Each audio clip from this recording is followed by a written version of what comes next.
Olá, companheiros, sejam muito bem-vindos ao nosso canal de estudo no YouTube, canal de divulgação da doutrina espírita. Nessa playlist estamos fazendo estudo de alguns livros. O livro do momento é o livro Calma, do nosso saudoso Chico Xavier, e a autoria espiritual do Espírito Emmanuel. Livro que nos traz lições valiosas, de grandes reflexões para futuras, vivências em nossas vidas. Primeiro a gente inicia sempre refletindo, pensando, nos conscientizando, para seguramente podermos, com mais eficiência, colocar em prática. A lição tem como título Rusgas Domésticas, e ela nos diz assim: de pequena rusga doméstica pode nascer extensa caudal de rixas e aversões. Aprende a ouvir sem contradizer. Para aclarar qualquer ponto obscuro em momento adequado, é sinal evidente de compreensão e sabedoria. Auxilia a criança não apenas a sorrir, mas também a se educar. Respeitar os parentes de coração que se nos ligam às experiências terrestres é valioso preservativo contra desajustes positivamente desnecessários. Evita criticar essa ou aquela minudência menos agradável do ambiente caseiro, cooperando em silêncio para os que senãos desapareçam. Nada censures, colaborando para que os problemas sejam resolvidos sem alterações e reproches. Silenciar sobre questões nevrálgicas em família impede a explosão de conversas ofensivas ou inúteis. Não revivas o mal entendidos de ontem, de qualquer fato do passado, para que faltas e erros no lar sejam realmente esquecidos. Aprendamos a não gritar e sim conversemos. Não te esqueças, a união começa de casa, mas a calma geral começa em ti mesmo. Uma lição que nos lembra, nos faz refletir. Todos nós que vivemos em família, em grupos domésticos, temos as rusgas. As rusgas chamam-se os desentendimentos, pontos complicados, assuntos difíceis de serem abordados. E ele aqui nos fala, que às vezes uma pequena rusga, uma pequena contrariedade pode nascer um caudal, uma coisa imensa de rixas e até aversões. E nos cabe, com o raciocínio, com o processo da conscientização, vigiarmos para que isso não se transforme de uma pequena gota d'água numa grande tempestade. Então é quando a gente já começa a aprender a ouvir sem contradizer. Nós não precisamos necessariamente emitir opiniões sobre tudo, os pontos de verdade, porque senão nós vamos tornar aquelas criaturas desagradáveis do convívio, que tudo tem alguma coisa a dizer, que tudo tem uma coisa contra a falar, que tudo vai levantar um aspecto negativo. Isso afasta muito a família. E quando ele fala aqui da criança, não apenas a sorrir, mas também a se educar, que em família também depende da gente educar uma criança a se aquietar, a evitar comentários desnecessários, evitar palavras chulas dentro da casa, brigas com o irmão, o egoísmo sendo ali demonstrado por um dos filhos. Cabe aos pais o processo da educação, o respeito pelos mais velhos,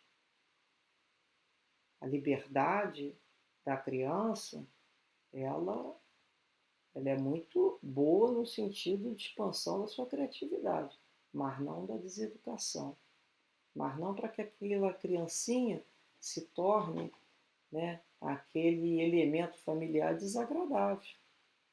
E a culpa não é dela, que ela está em processo de educação. Então nos cabe fazer com que ela entenda que tem que obedecer àquele que está no comando. aquele que no momento está direcionando a vida dela. Entender sim e entender não, como uma coisa natural do processo educativo. Ele fala aqui do respeito aos parentes, que é um valioso preservativo. Muitas vezes, né, o respeito a eles nos preserva de um desajuste. Respeito no sinal de compreendermos até as suas opiniões contrárias a nós, pontos de vista e escolha de caminhos diferentes. Isso é livre-arbítrio.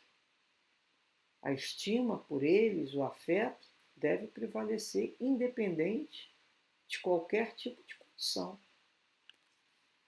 Ele fala para nós evitarmos a crítica sobre essa ou aquela minudência menos agradável, cooperando com silêncio, para que os senões desapareçam. É aquele momento que, às vezes, é uma questíncula, né, como se diz, uma bobagem. Se não, né, a gente vai ficar no... isso tá bom, mas poderia ser um pouquinho melhor, tá não sei o quê. Quer dizer, sempre aquela coisinha, pô, mas você fez isso, não deveria ter feito dessa maneira, você lavou o copo assim, deveria ter lavado assado. Ou seja, às vezes, aquelas críticas são desagradáveis quando elas são constantes. Parece sempre que uma criatura se coloca na vida como professor, como mestre do outro, o tempo todo ensinando o outro até como respira. E isso é um hábito muito ruim e desagregador da casa. Então a gente tem que ter condições de manter a nossa serenidade, a nossa calma, tendo resistência, observando determinadas situações que nem sempre vão ser agradáveis da mesma forma, fazendo questão que o outro é desagradável ao outro. E o outro tem que aprender muitas vezes a se calar, para que aquilo não venha a se tornar uma confusão que é desnecessária. Nós podemos combater aquilo pela raiz. Ele fala que, olha, nada censure, colabore, né? Silencie sobre questões nevrálgicas na família. Ou seja, às vezes você está num diálogo, está todo mundo conversando em volta de uma mesa e a pessoa vai entrar justamente naquela questão complicada que ninguém quer falar.